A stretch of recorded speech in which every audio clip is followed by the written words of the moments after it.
When I was a couple weeks short of my 70th birthday, I started thinking about my mother's mother, who lived to be 100, and her mother, who lived to be 102, and my father, who lived to be 90, longer than anyone we had ever heard of in his family. I began to think that maybe our generation could be the first to routinely live to be 100. When I talked about this at family dinner one night, my granddaughter, who was 5, said, "What are you going to do for the next 30 years, Grandpa?" Hello, I'm Dr. Janet Price. And I'm Gregg Kaloust. And we are Oldish. And this is our podcast, Oldish.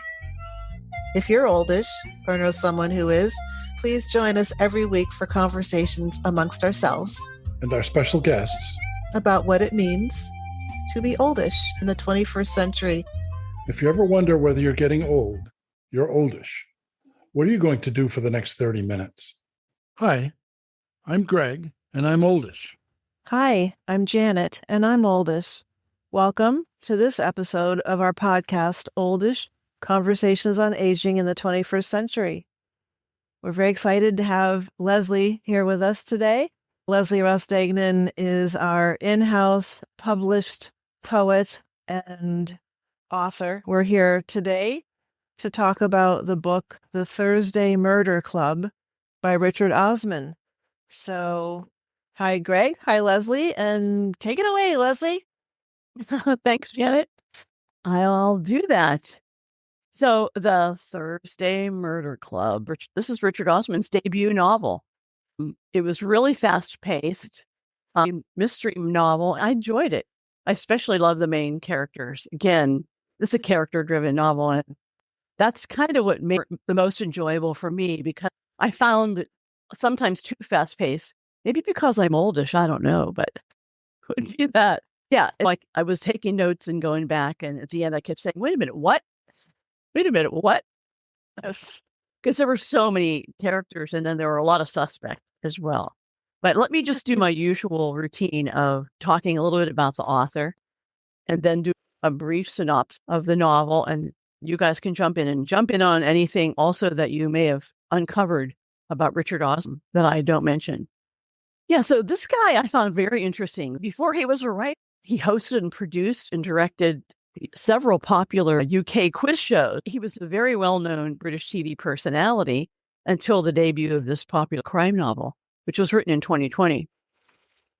He lives in London with his wife, and I read somewhere that he met his wife during a talk show recording. She was a contestant on one of his game shows. Her name's Ingrid Oliver. She's a British actress and comedian, so they're in the same business. Osman was in his mid-50s or just turning 50 when he wrote this first one. He spent lots of time with people in a retirement community because where his mother lived, and their interesting lives were inspiration for the series that he wrote. He really, interestingly, kind of tucked inside this wonderful plot is a lot of grief and loss and friendship, changing relationships between parents and their adult children, and the numerous indignities and sorrows of aging in a very skillful way. And I love his attitude, which I'll get into later about how he does that. I'm going to talk a little bit about some of the characters. Stephen, who is Elizabeth's husband. Elizabeth's the main character, and Stephen, her husband, has dementia. And this character was based on Osman's grandfather, who suffered from dementia. But for the most part, his characters were not sweet old people. They were very complex. All the main characters were. In fact, a lot of the characters were. Even his villains aren't only bad guys. Instead, he paints them as like regular people who maybe have done something bad or made a bad mistake in their lives. Major characters like Father Mackey and Bogdan, or Ron's son, Jason. They're not 100% good people, but they're not all bad either. I found an interesting quote about this from Osman. He believes that we are not defined by our mistakes and our failures. We're defined by how we respond to our mistakes and failures. Yeah, it's a good quote, isn't it? That's lovely. Such a great theme for oldishness. You know, as we look back on our lives, what mistakes did we make? What choices do we wish we'd done differently? And then what do we do with that? Right, exactly. And I feel like each of these characters, which we'll get into as we talk more, sort of embraces different aspects of oldishness. I really enjoyed Joyce's diary and the entries throughout the book. For me, they were kind of like a review. And when the plot started to get complicated, I'd come to Joyce's entry in her journal. I would say, oh, good. Now I'm going to really be able to make sense of what's going on. Exactly. I wonder if Richard Osman had a sense that this was kind of fast-paced, so many threads running through it, that, like you said, he used Joyce as a anchor for all of us readers. Well, I found an interview that asked Osmond a question that I wanted to ask that's very similar to what you're saying. And that is, what made you choose Joyce as a diarist? And so here's what he says. He said, Joyce is a character who thinks most like me. Her mind constantly wanders off in different directions, which I can believe that this author's mind wanders off in lots of different directions. She talks very earnestly about the murders, and then she veers off to some anecdote about her vacuum cleaner. It's what she did, right, in her journal entry. It kind of made her very human, Yes. and really likable, but she had a lot of insight. She was very empathetic, and this allowed her to spot things that others might miss, which is true. She was like the sensible one among the four of them. She'd like to sit and think and work things out, which is what I was doing through the entire book. I don't know about you two. But I didn't do well at that. By the end of the book, I thought I'm not particularly clear about each of these people's roles and how they ended up where they did. And we have a general overview, but I was not always, even with Joyce's help, I wasn't always clear about what was going on. Yeah, I can understand that. I really needed Joyce as a reader, and I appreciated her summaries kind of and musings, because it did straighten out a lot. I had a feeling that must have been why he put her in there too, because he gave the voice of reason to her and put those in there to help the reader to keep track of what was going on, because it was complicated, some of it. Joyce was also wicked cute. A lot of the book takes place in this retirement village, which was built on the site of an old convent. And one of the plot twists involves something happening with one of the nuns. And one of the characters was either one of the suspects or one of the police people said to Joyce, "Oh, I thought you were a nun." And she said, "No, just the last couple of years, but not for lack of trying," which I thought was pretty cute because, she had a couple of different boyfriends. She had her eye on one of the other older gentlemen, and she thought she might go off on a date. She explored Tinder, online dating, and she had this little sparkle, and the other ones were all earnest and working hard, and she just had this little sparkle to her. And one of her things that she had mentioned earlier on was she had a previous gang where they would go into London to see plays once in a while. And on their way to the train back home, they had found a place where they could buy gin and tonic in a can. And so they would ride home on the train getting buzzed. I like Joyce a lot. Yeah, she was a really interesting character. I agree. But we'll talk some more about her because I'm going to go over the character profiles too. But Osman, just to finish on Osman, the writer, I mean, he went on after this to write 4 more books in the Thursday Murder Club series. It's a series of 5 books. Yeah. I hope to read them, actually. Interesting that he made a series of 5 novels in 5 years. He wrote a novel. He wrote one every year. Wow. He had a good contract. Yeah. Yeah, he sold the first one, and I'm sure the contract included 4 more. So he had a contract. He had to write them. That's probably true. Yeah. And this novel was made into a movie pretty right away after it was published. And that's great. It was obviously very well received. And as I think I mentioned before, the movie was not as fast paced in its plotting and characters as the novel. There were fewer murder suspects, but the characters were very genuine to the book, I thought, and much like I pictured them to be. Have you guys seen the movie? I have not. I have not seen it yet, but I know that there's some of my favorite actors, including Helen Mirren and Pierce Brosnan and Ben Kingsley, and just really fun. Yeah, David Tennant plays one of the characters. So a long list of people that I really like watching on television. And it's kind of a made-for-TV movie is the impression that I get. It's a Netflix original and intended to be seen on televisions and not in a big screen. But I bet it'll be good. I'll watch anything with Helen Mirren in it. Oh, yeah, it's really good. You'll enjoy it. Yeah. Sometimes I feel like doing this podcast is a little bit for me like being a voyeur into aging. You know, I am where I am, so I'm not looking at it from a young person's perspective, but I'm also like the characters in this book were in their 80s, I think. They all were in their 80s. So just being able to see 70s, 70s. but mid to late 70s. Yeah. Mhm. Yeah. So to be able to see how it looks when you get to a assisted living place and how you hopefully find your peeps and what you do with all of that, all of what you brought to that moment in your life. Yeah, that was one of the big themes, in fact, of this book was we've talked about it in some other podcasts, is the finding community and how important it is to find community. And the Murder Club was a community within a community, and everybody that was there just really enjoyed the retirement village that they were living in. And to be clear, it wasn't a nursing home. It was a whole village, and everybody who was there was well off. It probably in some ways resembled the villages down in Florida more than what I think of as like assisted living or something like that. And everybody was interesting. There were spies and policemen and writers and doctors and psychologists and just all kinds of people who had retired comfortably to a place where they could carry on their lives. So I like that aspect of the community building and the tightness of actually it was more like family building inside the Murder Club itself. I'm just going to take a little shot at, for those of people that didn't read the book yet, and I'd like to entice them into reading it. It's going to be a little challenging to summarize, but I'm going to give a shot at it, especially the plot and the suspect and the murder mystery. Okay, so Cooper's Chase is the name of the retirement village where they all live. As Greg mentioned, it was a former convent in Kent, England.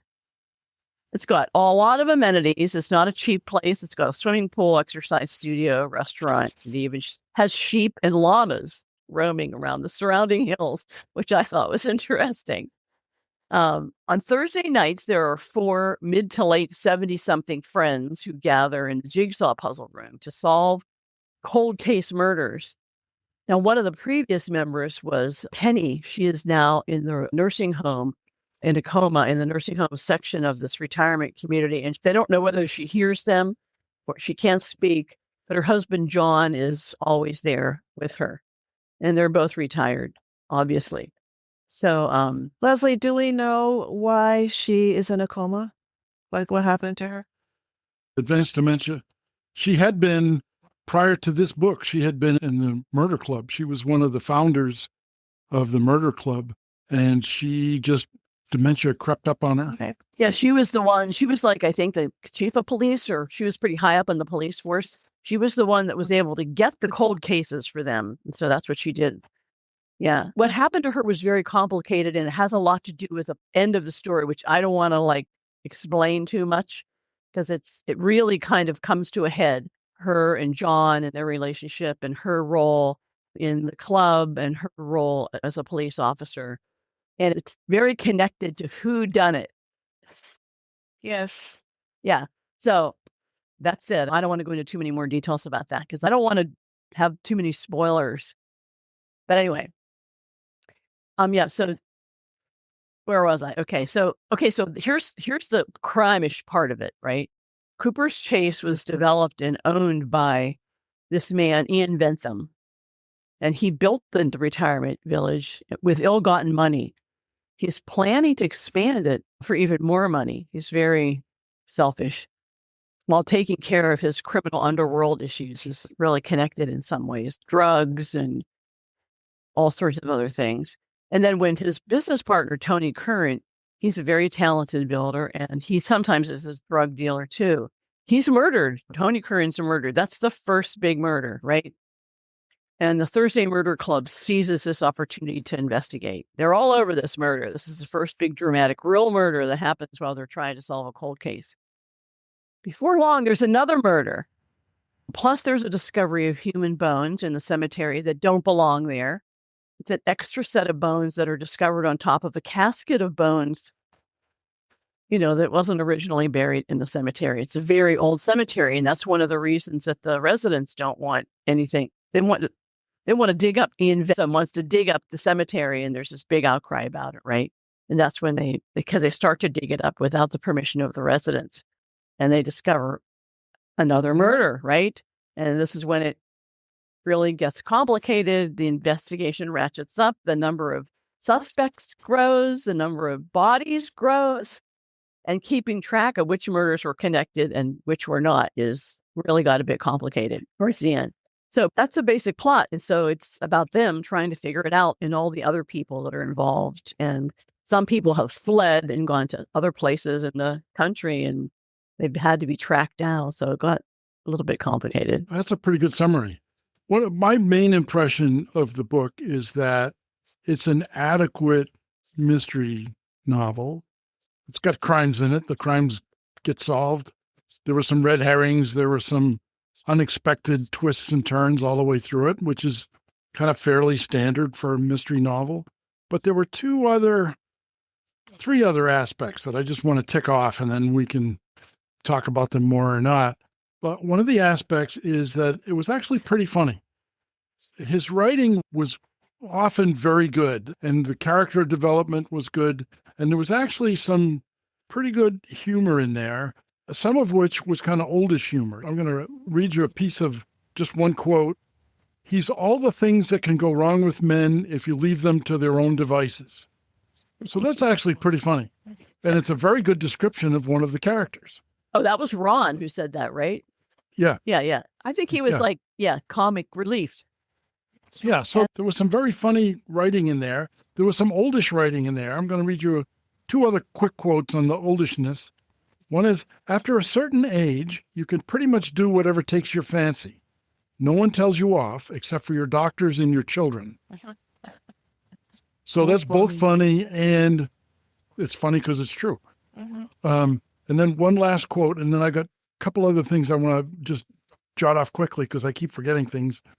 The last one is, many years ago, everybody here would wake early because there was much to do and only so many hours in the day.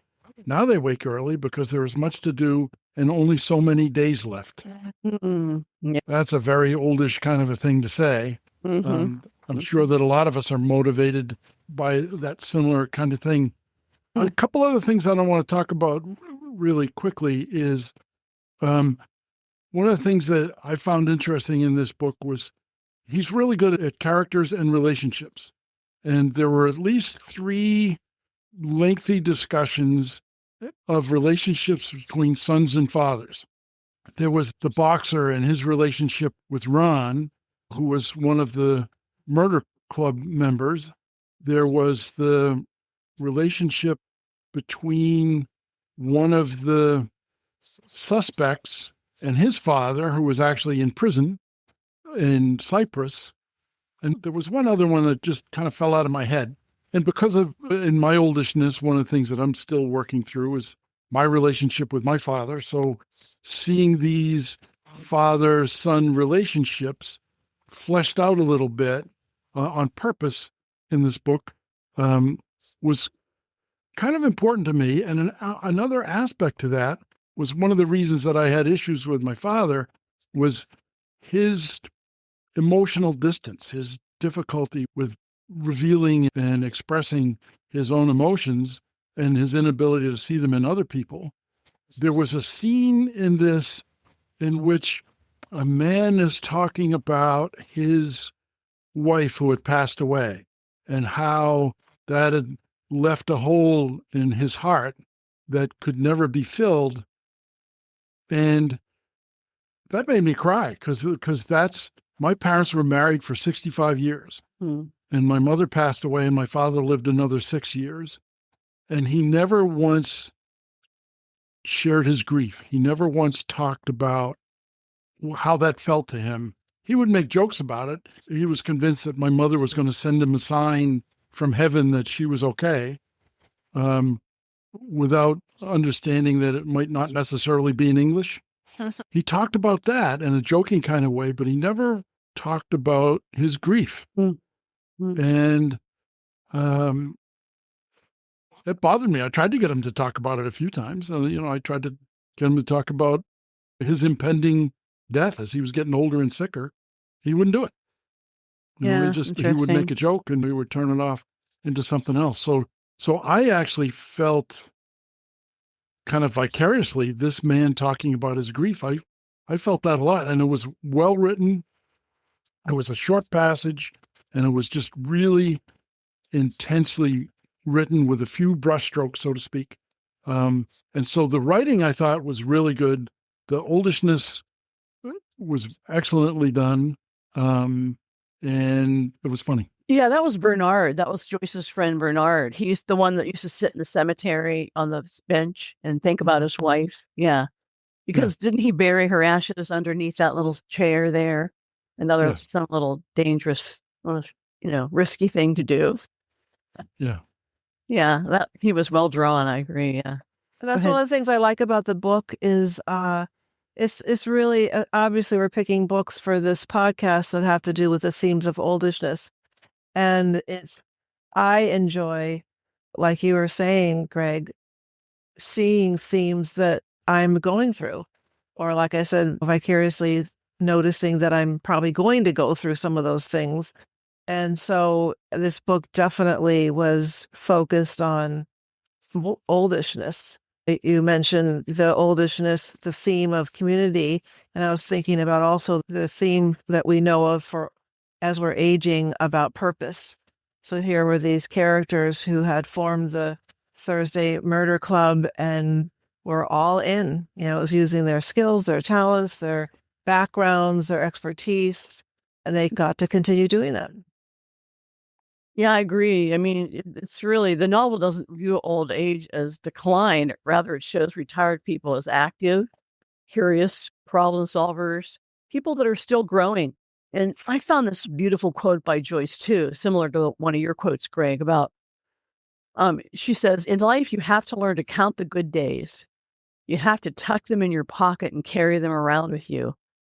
I just love that because I thought, here's Joyce, the big optimist, right? This is perfect that it would come from her, right? Because she's so emotional and empathic. It's a beautiful line. But then she also talks about who are the people at this retirement home.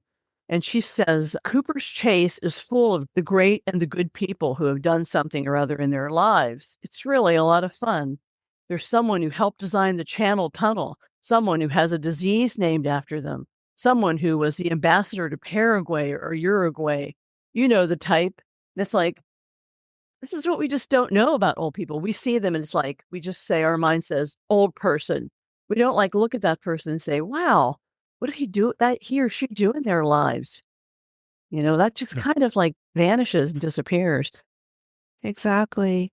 I heard about a country in Scandinavia that started a program where people who were fairly far along in their aging process could come to a library and have a sign that says archaeologist, ski enthusiast, parent, mother of 7, whatever it was that was one of the themes of their lives. And then people would know that on this day, these oldish people were going to be there, and people could come in and see, oh, I'd like to hear about your travels across the world. I'd like to hear about what it was like to raise 7 kids in the 50s or whatever it might be. And I would love to see that happen around the world. I know. What a richness that we're not tapping into. Yeah. There was a quote that caught my eye, which was, aging can bring people together that wouldn't have connected years ago. And I'm looking forward to that reality of if I end up in a retirement village or something like that, that we will have, what we'll have in common is that we've lived, and wanting to hear people's stories about their experience. Yeah, there's a lot of this about empowerment too. I mean, you think of all these old people, right? That they somehow manage to gain control in this world because everybody underestimates them, but they don't underestimate themselves. In fact, they use the fact that somebody underestimates them as a tool to get away with things. Like I thought it was another funny scene when Elizabeth went to the police station and she only wanted to talk to DC DeFreitas, a woman, and they needed a woman on their team, right? And so she said that she was a nun and that she could only talk to another woman. But they didn't think twice about going, oh, okay. Poor old thing, right? That she was a nun, so she couldn't talk to anyone but a woman, and that she just had her purse stolen. And then when the police person comes in and sees who it is and says, I suppose you didn't have your purse stolen? And Elizabeth is like, of course not. You know who I am. Would that ever happen to me? Well, I think I think that she is a great cop because she doesn't see them as these old people. She sees them as these people that know what they're talking about. I mean, obviously they're old, but she just says, I wonder, it's sometimes when she's trying to figure something out in her own personal dialogue, she says, well, I wonder what Elizabeth thinks about that. I love those scenes. Yes, very much so.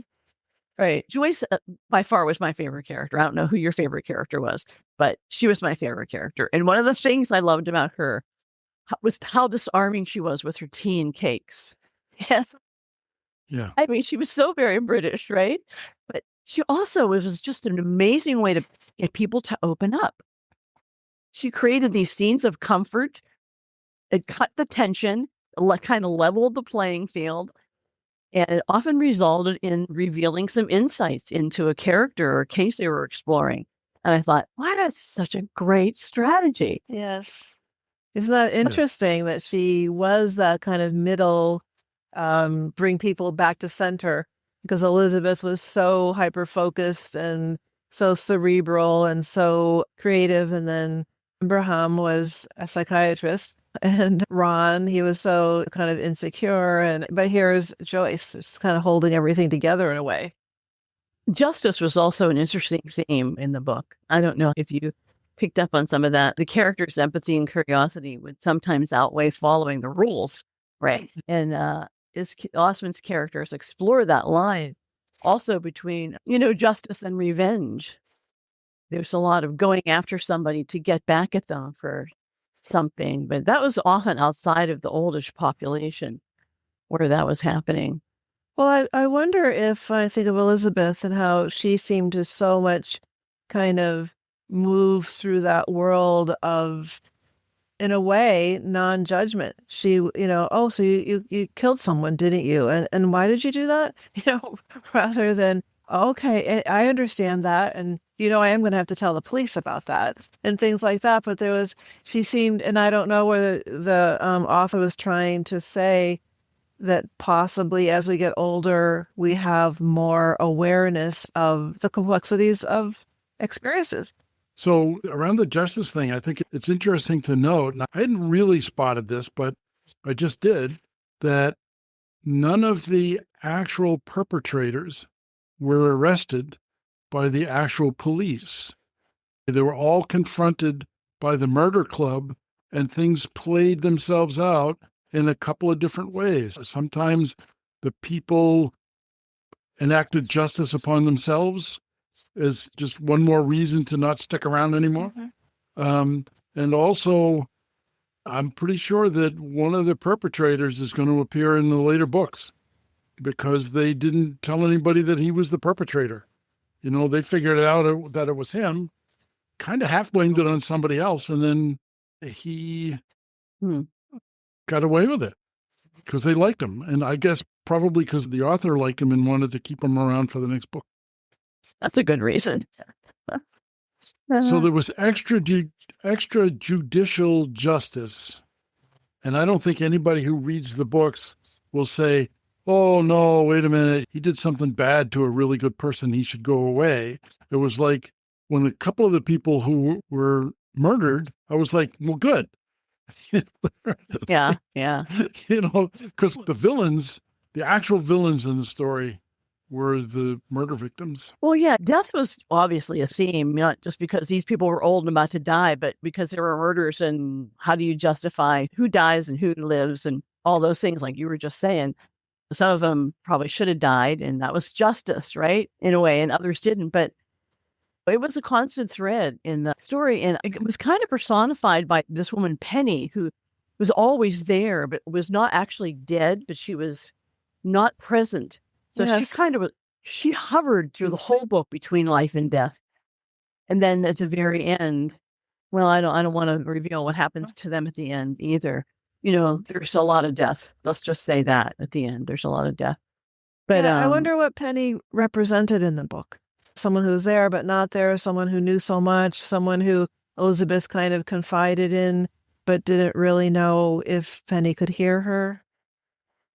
I think she represented the fear of death, because she wasn't really dead and she wasn't alive. She was somewhere in that limbo, which is like not a great place to be. I mean, wouldn't you rather be either alive or dead? To be in that like waiting position is some place nobody wants to be. Yeah, she was sort of an everyday reminder of loss in a That's way right. too, and memories. And she generated a lot of talk about memories whenever anybody talked to her, specifically Elizabeth, because they were colleagues and friends.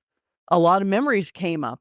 And I think it was those conversations in a way that solved the murder mystery more than anything else. What do you think about that, Greg? One of the roles in the book for Penny was that she was the reason that there was a murder club. The murder club was originally Elizabeth and Penny. Yeah. And they got together and solved cold cases from when Penny was a police officer. And so they got together to try to go back and look at these cold cases. And when she became disabled, Elizabeth would go and talk out loud. She was a sounding board for Elizabeth, even though she couldn't actually personally respond because of her situation. Elizabeth knew her well enough, and they had this process well enough. So Elizabeth could say out loud what she was thinking and hear back in her head what Penny would have said had she been able to. So she was a great internal sounding board for Elizabeth and a great motivator. Elizabeth was continuing the murder club, not just for herself, but as a way to express her love for her friend.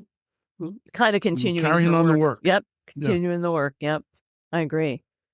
Yeah, it was a good plot device, especially for Elizabeth, because she was not a person who, like Joyce, who sat and thought about everything. Elizabeth just went slam bang, plowed ahead. She was kind of impulsive, but it was Penny that kind of made her stop and think about what she was doing. I read somewhere that this was also a sort of a device to help living remember how to live well. When you have a person hovering between life and death, it's like, well, nobody wants to be in that limbo. So you're going to do what you can to prevent that. Exactly. Yeah. And one of the big questions that I've had for much of my life is when someone is lost to dementia, are they still in there? And that question came up quite pointedly in this book on more than one occasion, but it was a big part of the climax of the book was that question. You can't answer it, but the two sides of that question were on the opposite sides of the solving the crime. And so that was a good way to bring that to a point, because that's a huge question. And, it's like, is mom still in there? Or even, is that still our mother? Is a huge question in a lot of families.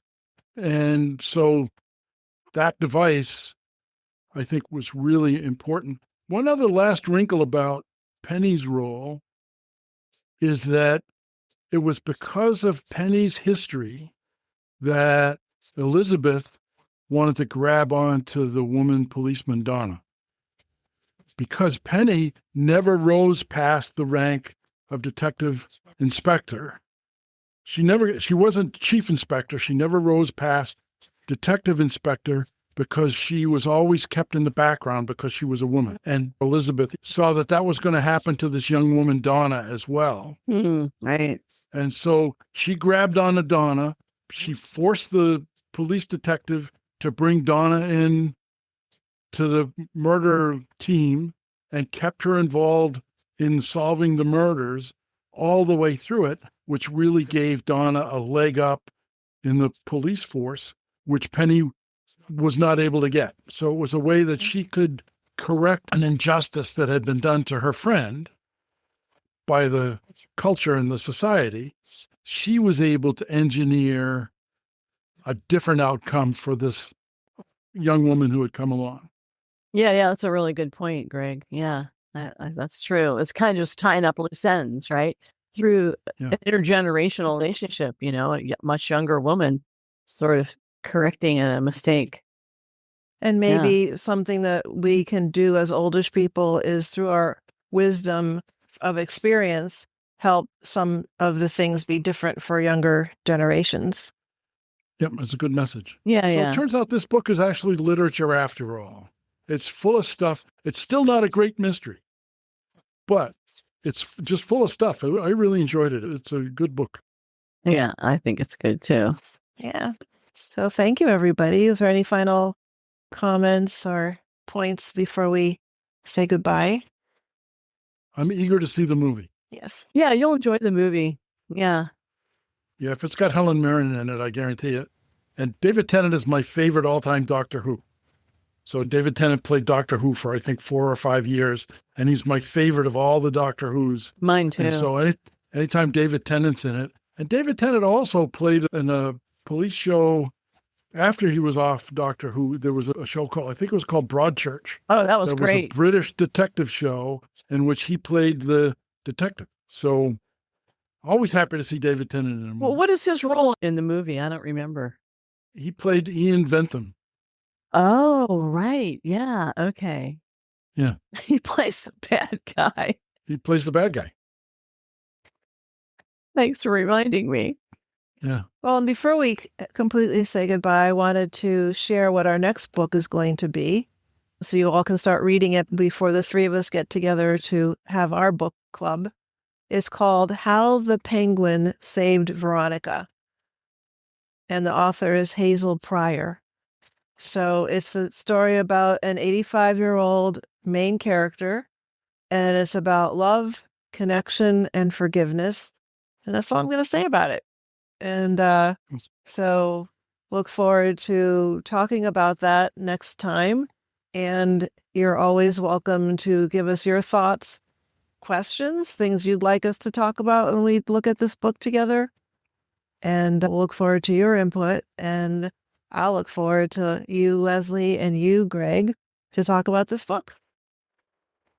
Sounds good. Sounds like a fun book. Yeah, it does. I like penguins. Yes. Yeah, me too. And I like old ladies, so there we go. Thanks. That was fun. That was fun. Thank you. That was good. So should we say goodbye out loud? Goodbye, Greg. Goodbye out loud. Leslie. Goodbye, everybody. Goodbye, Janet. Goodbye, Leslie. And thank you, as always, for really wonderful book experience. And the talking about the book is really good. Yes. Goodbye, everybody. Bye-bye. Bye. That's it for now. Thanks for listening. We really enjoyed this book and hope you will too. You can buy a copy at our bookstore at bookshop.org/shop/oldish. If you do, we may get a small commission to help offset the costs of bringing you Oldish, and an independent bookstore of your choice will get a percentage of the cover price. We also enjoyed the movie, but with a cast like that, of course we did. We have some interesting guests coming up, and our next book club is How the Penguin Saved Veronica by Hazel Pryor, also available in our Oldish bookshop. You can leave comments or requests for topics or guests on this or other episodes at www.oldish.me. There's a link there too if you've wondered how you can help support our podcast. If you like what you heard today, please tell a friend and rate and review our podcast on Apple Podcasts or wherever you listen to podcasts. And don't forget to love everyone.